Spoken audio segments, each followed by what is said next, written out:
बिस्मिल्लाहिर्रहमानिर्रहीम। अस्सलाम वालेकुम स्टूडेंट्स। आपको आज के इस वीडियो सेशन में खुश आमदीद। स्टूडेंट्स, आज हम रॉबर्ट फ्रॉस्ट की एक लिखी हुई एक बहुत इंपॉर्टेंट पोइम डिस्कस करेंगे। पोइम का नाम है आफ्टर एप्पल पिकिंग, यानी सेब चुनने के बाद, सेब तोड़ने के बाद। ये नज़म जो है स्टूडेंट्स ATP यानी जिसे हम BA भी कहते हैं, उसके पार्ट 1 में पोइम नंबर 15 है। और जो BS के स्टूडेंट्स हैं, ख़ास तौर पर GCU यूनिवर्सिटी के जो स्टूडेंट्स हैं, उनमें उनके ये 5th सेमेस्टर में शामिल ये पोएम शामिल है। इसके अलावा और बहुत सी इंडिया पाकिस्तान की यूनिवर्सिटीज़ के अंदर और कॉलेजेस के अंदर इस पोएम को बतौर निसाब जो है वो शामिल किया गया है। स्टूडेंट्स, ये नज़म जो रॉबर्ट फ्रॉस्ट की, जो कि अमेरिकन पोइट था, ये इसके अमेरिकन लिटरेचर के पेपर में शामिल है। और इसमें स्टूडेंट्स मैं आपको एक और बात वजाहत कर दूं कि ये जो नज़म है ये थोड़ी सी पेचीदा है। यानी ये जो रॉबर्ट फ्रॉस्ट की जो आम तौर पर जो पोएम्स होती हैं, as compare to those poems, जो है ये पोएम जो है थोड़ी सी पेचीदा है। और इसमें हम थोड़ा सा आपको दिक्कत भी हो सकती है, लेकिन मैंने बहरहाल इस वीडियो में कोशिश की है कि आपको अब बहुत से आसान मफहूम के साथ जो है इसको मैं आपके लिए इसकी वजाहत कर सकूँ। स्टूडेंट्स, बेहतर विजिबिलिटी के लिए आप मोबाइल को रोटेशन के ऑप्शन पे लगा लीजिए। अच्छा स्टूडेंट्स, इस में मैं आपको साथ लाइन बाय लाइन इसकी ट्रांसलेशन जो है वो भी मैं डिस्कस करूँगा और साथ एनालिसिस भी कर दूँगा। और होपफुली कि अगर आप इस पूरी वीडियो को ध्यान से सुनेंगे तो आपको इस पोइम से रिलेटेड जितने जो इंपॉर्टेंट पॉइंट्स हैं वो जहन में आ जाएंगे, क्योंकि ये नज़म जो हाईली सिंबॉलिक है और राइटर ने सरफेस लेवल पे कुछ और बताने की कोशिश की है, और गहराई में जब डीपर सेंस में जाते हैं तो इससे मुराद कुछ और है। तो आइए स्टूडेंट्स इसका आगाज़ करते हैं। ये नज़म जो है ये रॉबर्ट फ्रॉस्ट ने लिखी थी और इसे को 1914 में इसे पब्लिश करवाया गया था। तो ये नज़म जो है जदीद अमेरिकन पोइट जो है रॉबर्ट फ्रॉस्ट की ये नज़म है। ये देखते हैं आफ्टर एप्पल पिकिंग। इसमें जो स्टूडेंट्स जो टाइटल है, पहले मैं आपको इसको थोड़ा सा एक्सप्लेन करता हूँ। अच्छा, ये जो एप्पल है ना, यहाँ पे ये डीपर सेंस में इस्तेमाल किया गया। हम इसको ना सिम्बोलिज्म कहते हैं। एप्पल जो है इसका माना सेब होता है, लेकिन यहाँ पे आप एप्पल से मुराद ह्यूमन डिज़ायर होंगे, इंसानी ख्वाहिशें होंगी। इंसान जो अपने लिए टारगेट बनाता है, जो ह्यूमन मिशंस होते हैं ना ज़िंदगी में, जो इंसान बनाता है, ये उसकी तरफ इंडिकेशन करेगा। बज़ाहिर तो इसके अंदर एक किसान दिखाया गया, एक नरेटर दिखाया, यानी वो नरेटर ख़ुद एक किसान है जो कि फ़सल चुनने वाला है। यानी फ़सल कौन सी है? एप्पल की। यानी वो अपने बागीचे में, अपने बाग में, अपने ऑर्चर्ड में, अपने गार्डन में है और वहाँ पे वो सेब की फसल तोड़ रहा है। और इस दौरान, यानी इस सेब की फसल को या सेब को तोड़ने के दौरान, सेबों को तोड़ने के दौरान उसके जो फीलिंग्स हैं, उसके जो महसूसात हैं, उसकी जो थिंकिंग्स हैं, उसकी जो थॉट्स हैं, उसी को ही राइटर ने यहाँ पे पूरे इंसानों के ऊपर अप्लाई कर दिया।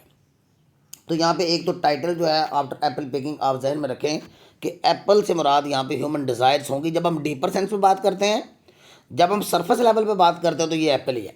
आइए देखते हैं। माई लॉन्ग 2 पॉइंटेड लैडर्स, मेरी 2 टांगों वाली। 2 पॉइंटेड लैडर, लैडर आप जानते हैं वो वाली सीढ़ी होती है जिसकी वो बांस वगैरह की या लकड़ी वगैरह की बनी होती है, या लोहे की बनी होती है, जिसकी 2 टांगें होती हैं, 2 शाखी होती है। वो 2 पॉइंटेड लैडर, उसको लैडर कहते हैं। वो जो दूसरी सीढ़ी होती है ना, जो सीमेंटेड होती है, उसको स्टेयर्स कहते हैं। स्टूडेंट्स याद रखिए, स्टेयर्स का माना भी सीढ़ी होता है, लैडर का माना भी सीढ़ी होता है। माई लॉन्ग और कहता है मेरी लंबी। 2 पॉइंटेड लैडर, ये लॉन्ग भी लफ्ज़ बड़ा मीनिंगफुल है। अभी आपको मैं इसको बताता हूँ। सीढ़ी, उसके आपको पता है कि स्टेप्स होते हैं, किसी के अंदर 6 स्टेप्स होते हैं, किसी के ऊपर 7 स्टेप्स होते हैं। कोई लंबी होगी तो वो 15-20 स्टेप वाली बन जाएगी।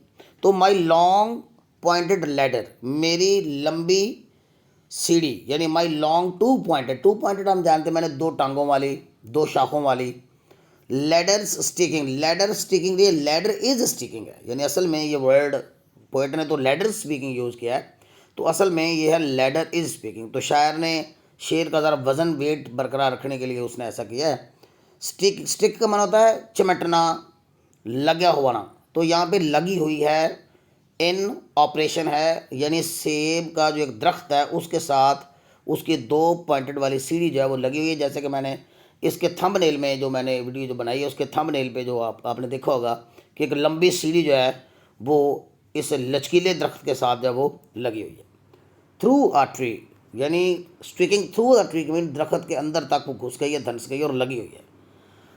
अब इसका मतलब ये हुआ बेटे कि शायर जो है वो जो मैं बता रहा है कि नरेटर बल्कि कहानी सुना रहा है, मैं अपनी पूरा एक एक्सपीरियंस है वो बता रहा है को मेरी 2 टांगों वाली सीढ़ी जो है वो लगी हुई है स्टिकिंग थ्रू अ ट्री, एक दरख्त में। अच्छा, टुवर्ड्स हेवन स्टिल, और अभी भी उसका रुख आसमान की तरफ है, यानी उसने उसको दरख्त के साथ लटकाया हुआ है, नीचे नहीं रखा हुआ ग्राउंड पे ज़मीन पे, बल्कि टुवर्ड्स हेवन स्टिल।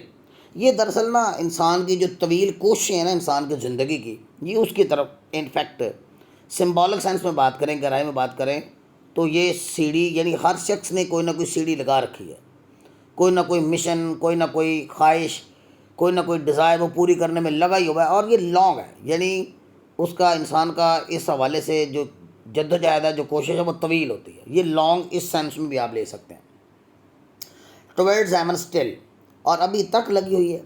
यानी इंसान भी ऐसे ही है, हर इंसान जो है वो जब काम करता है तो काम का उसका प्रोसेस जो है वो क्या जारी सारी होता है, और जारी बात है कि सीढ़ी को जब हटा लिया जाएगा, नीचे लटा दिया जाएगा तो काम ख़त्म हो गया।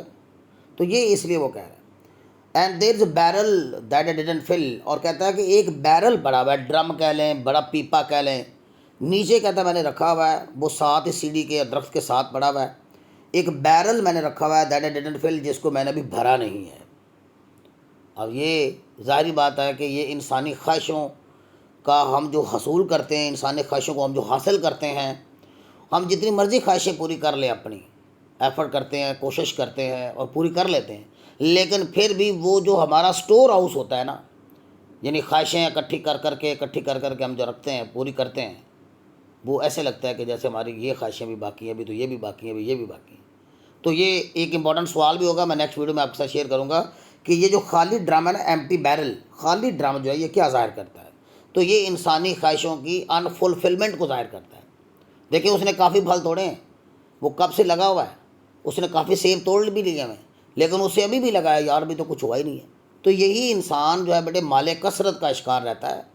हमारे कुरान पाक की एक सूरह मुबारक है, सूरह तकासुर, आप उसका तर्जुमा पढ़िएगा, उसके अंदर भी आपको कुछ इस तरह के तासुरात मिलते हैं जिसके अंदर यही बात बताई गई है कि माले कसरत ने इंसान को बहकावे में रखा, यहाँ तक कि इंसान जो है किधर पहुँच जाता है, कब्र को पहुँच जाता है, हत्ता ज़ुरतमुत्तकाबर, यानी यहाँ तक कि इंसान कब्रों को पहुँच जाता है।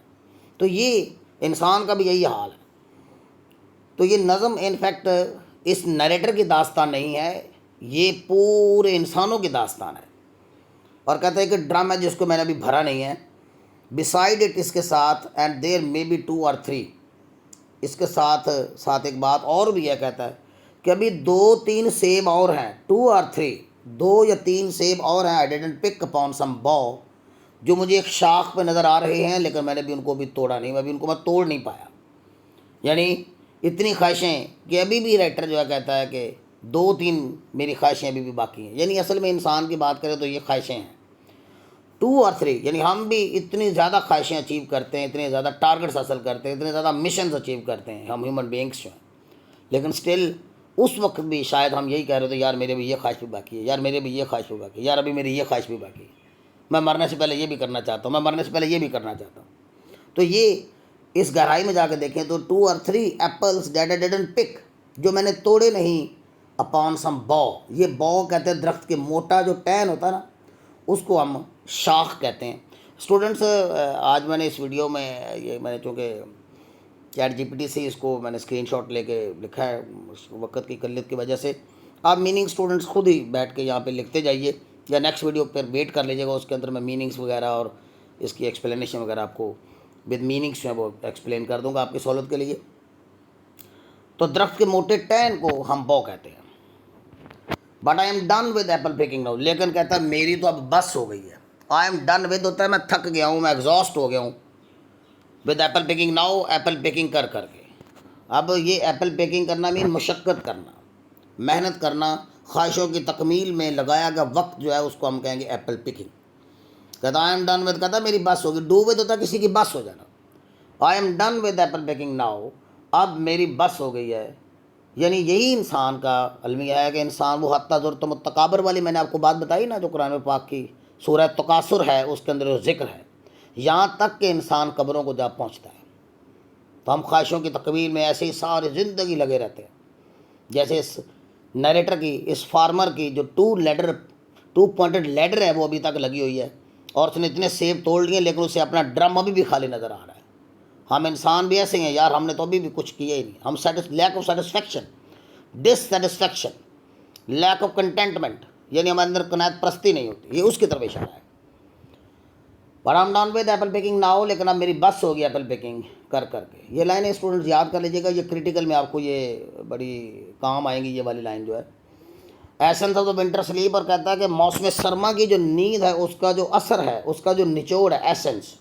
एसेंस आप जानते हैं निचोड़ को कहते हैं। Essence of the winter sleep is on the night, और कहता है कि ऑन द नाइट का मतलब ये होता है कि रात के वक्त जो है, अब ऐसा वक्त आ गया कि विंटर स्लीप यानी मौसम सरमा के अमल, जो नींद है वो करीब है, उसका असर महसूस होना शुरू हो गया है, उसका इन्फ्लुएंस होना शुरू हो गया। यानी ये हो सकता है कि बेटे स्लीप से मुराद, राइटर गहराई में जाकर देखें तो स्लीप से मुराद मौत है। यानी शायद ये कह रहा है कि अब उसे मौत का वक्त भी करीब आता हुआ जैसे महसूस हो रहा है, जैसे वो फसल चुन चुन के थक गया और उसे नींद आ रही है। ऐसे इंसान ख्वाहिशें पूरी करते करते जो है उसे मौत का एहसास भी शायद होने लगता है, आखिरी वक्त का एहसास होने लगता है। और विंटर ये मौसम जो है तबाही का, बर्बादी का, वहाँ पे यूरोप के अंदर सर्दी जो कि ज़्यादा होती है, इसलिए ये विंटर जो है डिस्ट्रक्शन का मौसम है वहाँ पे। हमारे यहाँ नहीं है, हमारे यहाँ हिंदुस्तान पाकिस्तान में, इंडिया पाकिस्तान के अंदर तो मौसम सरमा जो है वो मुख्तसर मुद्दत के लिए आता है, और मेहमान ही होता है, 2-2.5-3 माह के लिए आता है, लेकिन वहाँ पे तवील मौसम होता है, ये 8-9 माह का। और the scent of the apples, लेकिन फिर भी कहता है कि फूल उसकी एप्पल्स की खुशबू यानी वो अभी भी है। आई एम ड्राउजिंग ऑफ, अगरचे कहता है कि मुझे, मैं ऊँग रहा हूँ। ड्राउजिंग ऑफ होता है ऊँगना, ऊँग आना, यानी वो सीढ़ी पे खड़ा हुआ है, सीढ़ी के ऊपर चढ़ा हुआ है, फल उसने तोड़ लिए हुए हैं, अभी भी उसे लग रहा है कि 2-3 सेब अभी बाकी हैं जिनको मैंने तोड़ना है। इस दौरान उसे वहाँ पे खड़े खड़े नींद आ गई, और वो ड्राउजिंग ऑफ यानी ऐसे वो बता रहा है कि जैसे मुझे ऊँग आ रही है। I can not rub the strangeness from my sight, और कहता है ये जो अजीब व गरीब, स्ट्रेजनेस जो है अजीबपन को कहते हैं, तजबन, ये अजीब हाल हो रहा है उसके साथ, और कहता है इसको मैं रब नहीं कर सकता, इसको से मैं छुटकारा नहीं पा सकता। रब होता है मसल के दूर करना। बाज़ का तो में नींद आई होती है ना, तो हम आंखों को मसलते हैं, रबिंग करते हैं, तो वो नींद कुछ देर के लिए उड़ जाती है। तो राइटर वो कह रहा है कि मैं तो इसको रब भी नहीं कर सकता स्ट्रेजनेस को फ्रॉम माई साइट, अपने इस साइट से जो मुझे अब नज़र आ रही है।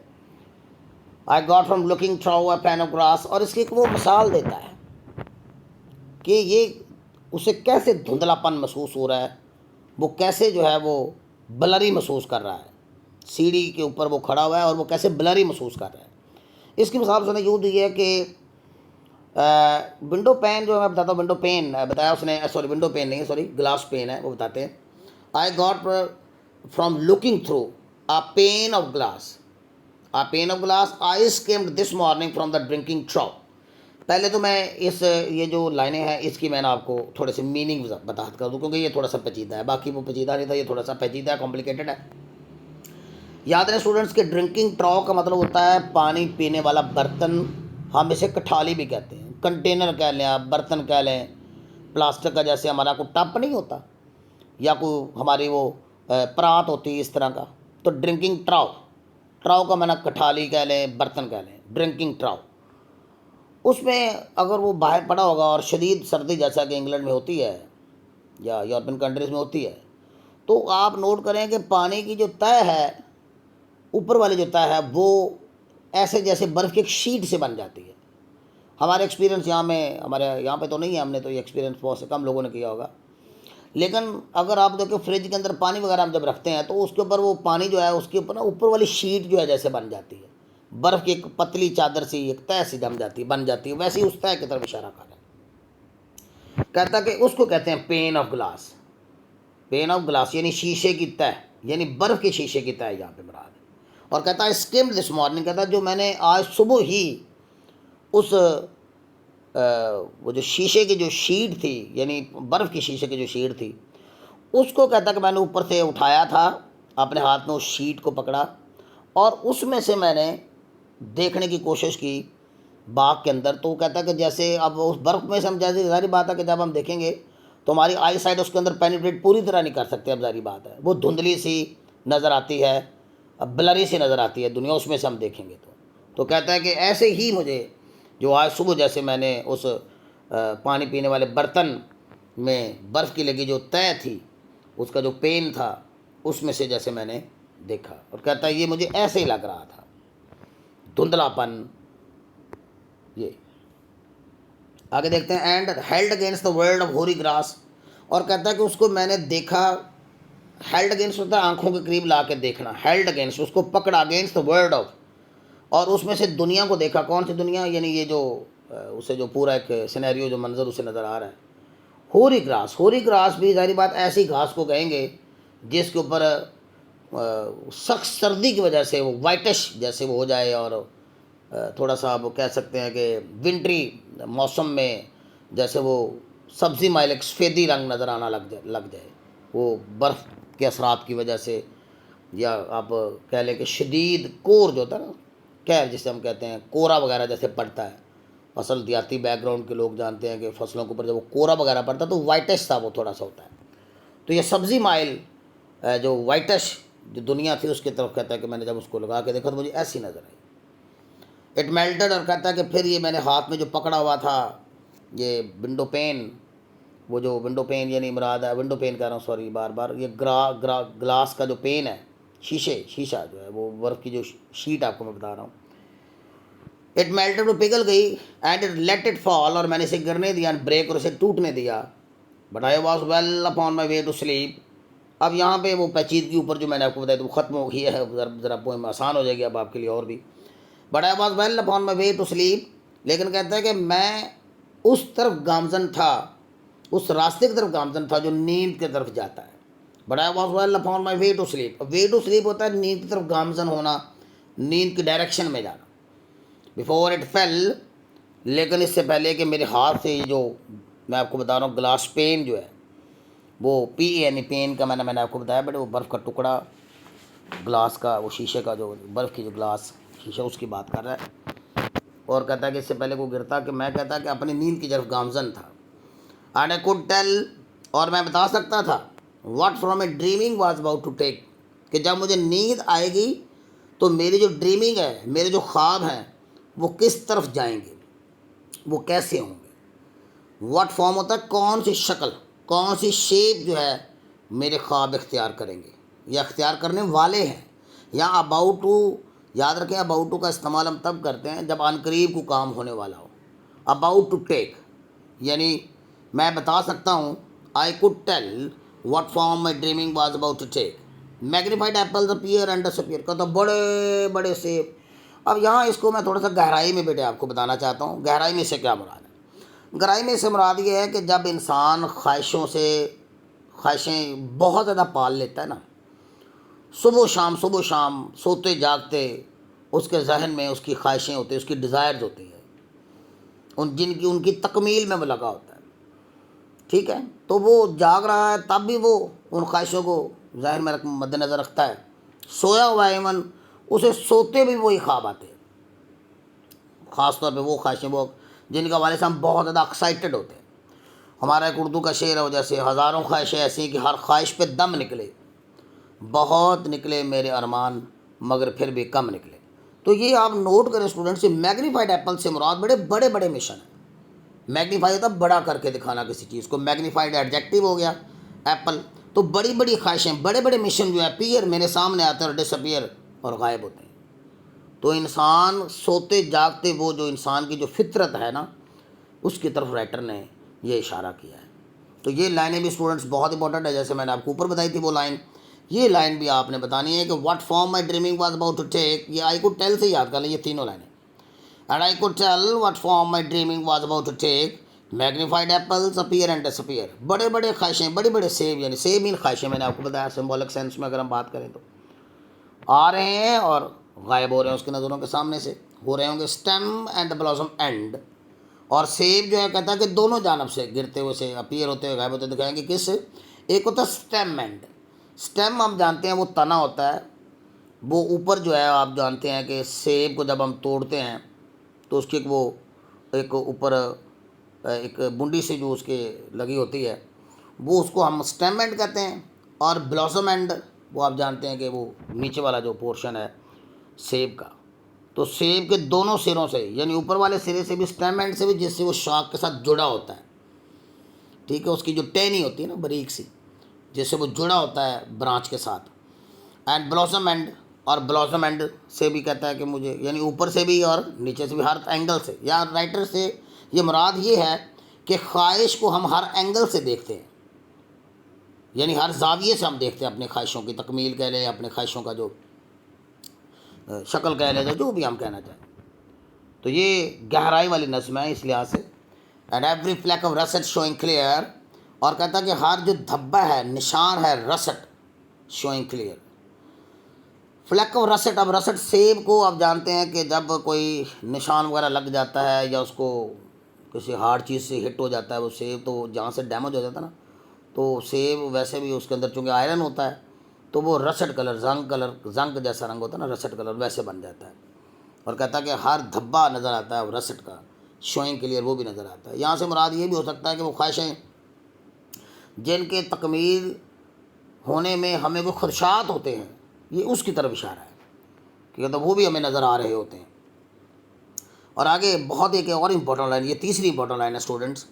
वैसे मैं नेक्स्ट जो क्रिटिकल एनालिसिस करूँगा ना आपके लिए, तो उसके लिए मैं आसान ज़ुबान में लिखूँगा, तो मैं इन तीनों लाइनों को एक बार वहाँ से भी वजाहत कर दूँगा, और ये आपको मैं थोड़ा सा रिक्वेस्ट भी करूँगा कि आप स्टूडेंट्स इसको लाजमी याद कीजिएगा लाइनों को। और यहाँ पे देखें एक और चीज़ बड़ी खूबसूरत उसने बताई है कि माई इन स्टेप, और कहता है मेरे जो तलवे हैं, ये जो हमारे पाँव के जो तलवे होते हैं ना नीचे, जो यहाँ से कर्व होता है, यहाँ से ये पाँव स्ट्रेट में मुड़ा होता है, उसको इन स्टेप्स कहते हैं।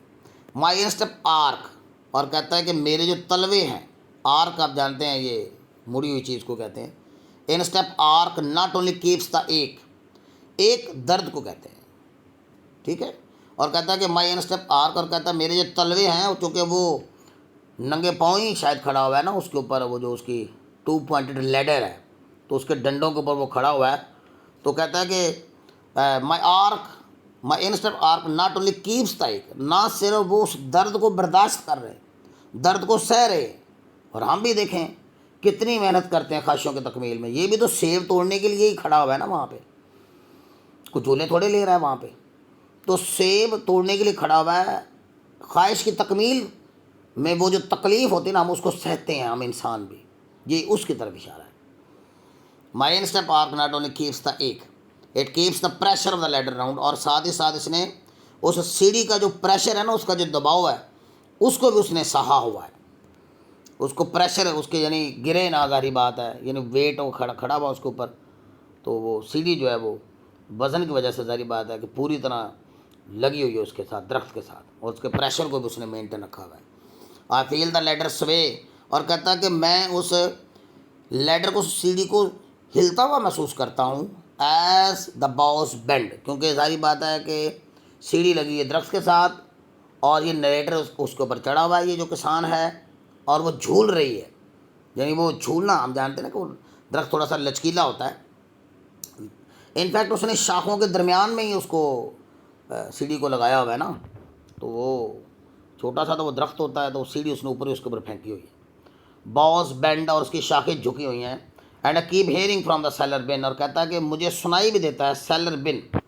सेलर बिन से क्या बताता हूँ अभी आपको। And I keep hearing from the cellar been the rumbling sound, और कहता है कि फिर वो जो ये सेब का जो जूस निकालने वाला है, या सेब का हम कहते हैं कि उसको जो स्टोर हाउस होता है ना, सेलर बिन, तय खाने में बिन बनाए जाते हैं जहाँ पे वो सेबों को स्टोर किया जाता है, रखा जाता है, बड़ी मिकदार में ज़ख़ीरा किया जाता है। और कहता है कि मैं वहाँ पे सेबों के लुढ़कने की, सेबों को जब तोड़ के वहाँ पे रखा जाता है, लादा जाता है, उतारा जाता है, तो वो जो साउंड प्रोड्यूसर कहता है कि उसकी रंबलिंग साउंड मुझे सुनाई देती है, उसकी रंबलिंग साउंड मैं, वो भी कहता है, मुसलसल सुनता रहता हूँ।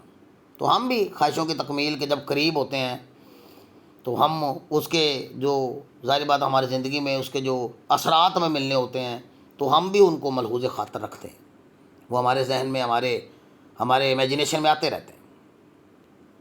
यहाँ पे शायद फिर बताता है कि of load and load of apples coming in, और कहता है कि भर भर के ज़ख़ीरा, लोड ऑन लोड, आप जानते हैं लोड ऑन लोड, तह दर तह सेबों का जो वो हमें वो महसूस होते रहते आते हुए। तो शायर इसमें स्टूडेंट्स, अब हम दूसरे पेज की तरफ चलते हैं, उसकी तरफ लोड और लोड की तरफ इशारा कर रहा है। थोड़ी सी रह गई पोएम स्टूडेंट्स, ज़रा सब्र के साथ, वजाहत करने में थोड़ी सी टाइम टेकिंग हो रही है लेक्चर, लेकिन ज़रूरी है क्योंकि यही इसकी एक पेचीदा पोएम है। बाकी इसकी नज़में आसान है, हमारे सिलेबस में जो शामिल है। F I have had too much of Apple picking, क्योंकि मैंने कहता कि बहुत ज़्यादा एप्पल पिकिंग कर ली है कि मैं स्टोर पे स्टोर जो है वो बिन जो है वो बर्तन जो है कह लें या जो उसकी टोकरियाँ हैं वो सेलर बिन में भरता जा रहा हूँ। बट आई हैव, क्योंकि मैंने बहुत ज़्यादा एप्पल पिकिंग कर रही है, एप्पल पिकिंग कर ली है।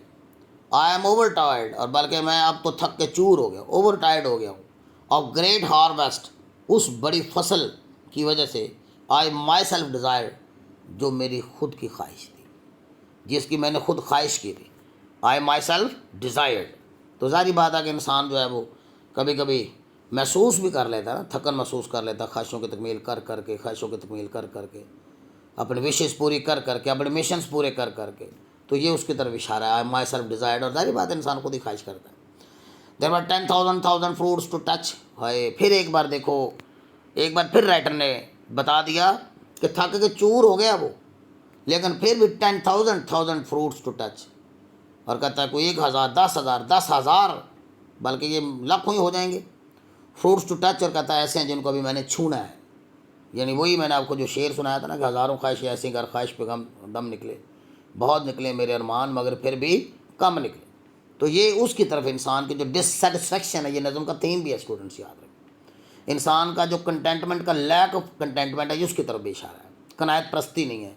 यानी जितना कुदरत नेचर हमें, फितरत हमें अल्लाह नवाजता है, हम उससे सेटिस्फाइड नहीं होते। और कहता है कि चेरिश इन हैंड, मुझे अजीज़ हैं जो हाथ में हैं। ज़ाहिर बात है कि चेरिश होता है अजीज़, फेवरेट, डियर, प्यारा। इन हैंड, और कोई भी ज़ाहिर बात है कि हम इंसान की आदत है उसको, उसके बाद जो कोई भी चीज़ उसको वो चेरिश होती है, उसके लिए अजीज़ होती है। Left down and not let fall, और कहता है कि मैं चाहूँगा कि मैं उसको भी उठा लूँ, एंड नॉट लेट फॉल, और कहता है कोई भी सेब कहता है मेरे हाथ से गिरे ना। हम इंसान भी ये चाहते हैं कि हमारी हर ख्वाहिश पूरी हो, और कोई ख्वाहिश जो है वो हम उसको जो पूरा करने वाले होते हैं या पूरी हो रही होती है वो वेस्ट ना हो, वो ज़ाया ना हो। क्यों क्यों कहता है वो इस तरह कि लेट फॉल, और कहता है कि वो चाहता हो कि मैं ना गिरे वो सेब, क्यों ना गिरे।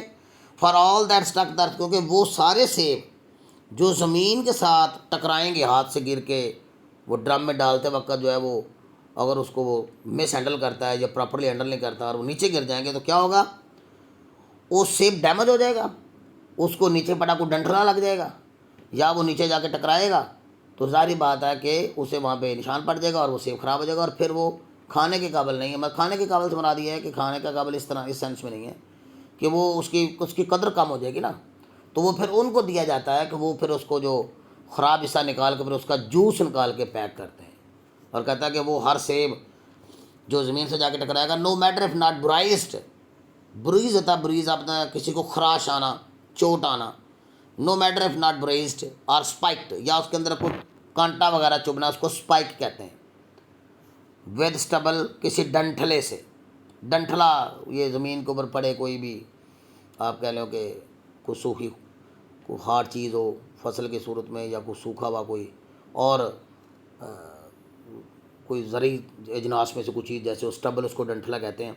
तो कहते हैं उससे उसको को कांटा लग जाए, और बाज़ ऐसे डंठले होते हैं जिनके ऊपर वो कांटे वगैरह भी होते हैं ना, तो spike with stubble. Went surely to the cider man, कहता है वो फल तो यकीनन किधर जाएंगे, साइडर एप्पल हीप की तरफ जाएंगे। साइडर एप्पल होता है वो सेब का जो जूस निकालने वाला जो ढेर है ना, वो उन सेबों को फिर वहाँ रखा जाएगा, क्योंकि उनकी कदर कीमत कम हो जाएगी, क्योंकि वो डैमेज है। हम भी बाज़ार से जब सेब खरीदते हैं ना, तो जो सेब थोड़ा सा भी डैमेज हो ना, हालांकि वो इतना ज़्यादा डैमेज नहीं होता, लेकिन वो हमारी ख्वाहिश होती है कि हम ये डैमेज वाला सेब ना लें, क्योंकि डैमेज जो सेब होता है, जो स्पाइक्ड होता है, जिसको थोड़ा सा निशान वगैरह पड़ा होता है, या उसको खराश आई होती है सेब को, तो लोड और अनलोड करते वक्त भी बाज़ का हो जाता है, तो हम उसको उतनी वो वैल्यू नहीं देते जितने हम उस साफ़ सुथरे सेब को देते हैं। Of cider Apple of know worth, क्योंकि उस तरह उसकी कदर कीमत कम हो जाएगी। तो हम भी स्टूडेंट्स ये अपनी ख्वाहिशों की तकमील भी पूरी चाहते हैं, हम भी उसमें से कोई डैमेज होना, उसमें से कोई लॉस होना बर्दाश्त नहीं करते। ऑफ नो वर्थ, अच्छा one can see what will trouble, और कहता है कि कोई भी इस चीज़ को जान सकता है कि कौन सी चीज़ परेशान करेगी दिस स्लीप ऑफ माइंड, मेरी इस नींद को। What ever sleep it is, और उसे समझ भी नहीं आ रही कि ये नींद कैसी है। Whatever sleep it is, और कहता न जाने ये कैसी स्लीप है। Where had in war he had not gone. अब यहाँ पे एक और वो एक गुलहरी नुमा एक जानवर है वुड चक, उसकी तरफ इशारा कर रहा है कि अगर वो ना गया होता तो, क्योंकि शायर को तो समझ नहीं आ रही कि नींद कैसी है, इसको मैं क्या नाम दूँ। तो क्या ये आरसी नींद है या मुस्तकिल नींद है, मौत जैसे हम कहते हैं, क्या क्या है, कुछ नहीं समझ नहीं आ रही उसे। इसलिए वो कहता है कि वारी नॉट गॉन, ये अलग से लाइन है स्टूडेंट्स, आखिरी लाइन है बस। वारी नॉट गॉन, अगर वो ना गया होता, द वुड चक, ये गुलहरी नुमा एक जानवर है स्टूडेंट्स। वुड चक, मैं आपको बताता हूँ कि कुछ जानवर ऐसे होते हैं जो सरमा ख्वाबी करने चले जाते हैं मौसम सरमा में ना, वो अपने बिल्स में, अपने गारों में, अपने घोरों में जाके, अपने गुफा में जाके वो छुप जाते हैं और फिर वो लंबी नींद पर चले जाते हैं। जैसे हमारे यहाँ मेंढक आपने देखा होगा, वो गर्मियों में बाहर आ जाता है, सर्दियों में वो ये मुख्तलिफ ईंटों वगैरह में या कि कोई सामान जो पड़ा होता है उसके बीच जाके छुप जाते हैं। और फिर वो सरमाख्वाबी से कहते हैं, उन्हें खाने पीने की ज़रूरत नहीं पड़ती, क्योंकि वो उसमें उनकी बॉडी अल्लाह ताला ने इस तरह बनाई होती है कि वो फिर उसमें से एनर्जी लेते रहते हैं। द वुडचक कुड से, और कहता है कि वुडचक मुझे बता पाता, ये वुडचक भी उनमें से ऐसा ही है जो कि सरमाख्वाबी पे चला जाता है। कहता है कि अगर वो सरमाख्वाबी पे ना गया होता, could say whether it is like his long sleep, कि क्या मेरी नींद उसकी लंबी नींद जैसी है, as I describe its coming on, जैसे कि मैं इसकी आमद को महसूस कर रहा हूँ। और कहता है कि क्या मेरी नींद भी वैसी ही नींद है जैसे वुडचक की नींद थी, क्या उससे पूछता, कहता वो मुझे बता सकता था। और जस्ट सम ह्यूमन स्लीप, या मेरी नींद आम इंसान की नींद की तरह है। तो शायर यहाँ पे अपनी इस नींद के हवाले से थोड़ा सा कंफ्यूज है, उसे को नाम नहीं दे पा रहे। लो स्टूडेंट्स, ये रॉबर्ट फ्रॉस्ट की लिखी नज़म थी जो कि 1914 में पब्लिश की गई थी। स्टूडेंट्स नोट्स वगैरह के लिए आप रब्ता कर सकते हैं। बीए के लिए भी ये पोएम बड़ी इंपॉर्टेंट थी और बीएस इंग्लिश वालों के लिए भी।